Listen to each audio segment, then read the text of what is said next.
大家早上好。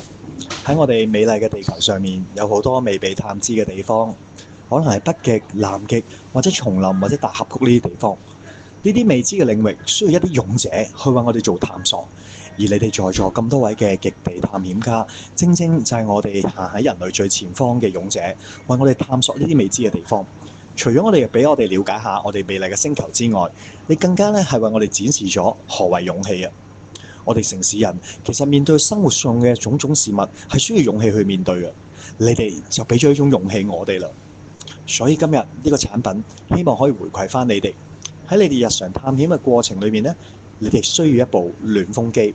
因為咧，你探險嘅一整日裏面好疲倦啦，去到夜晚你可以着住呢部暖風機，俾你一個舒適嘅環境，可以好好休息。當你第二朝瞓醒嘅時候，你就有滿滿嘅精神，最重要係有好好嘅集中度去面對新嘅挑戰。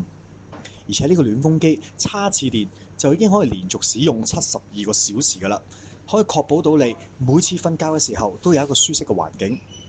而呢個暖風機着咗佢之後，除咗俾到暖風你之外，佢嘅發熱線亦都可以提醒住你，你哋嘅工作一定要充滿熱情啊！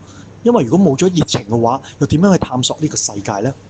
一個咁好嘅暖風機，既能夠幫助你哋每次探險休息嘅時候都有一個舒服嘅環境，可以避免咗一啲寒冷嘅天氣。而更重要嘅呢，係提醒住你哋一定要保持住心中嘅熱情，為我哋人類繼續去探索。呢個世界實在有太多美景啦！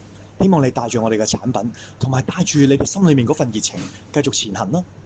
今日呢個產品都只係賣緊168蚊嘅啫，馬上就帶走啦！再次感謝你哋為我哋人類探索未知嘅領域，多謝咁多位嘅極地探險家 ，Thank you。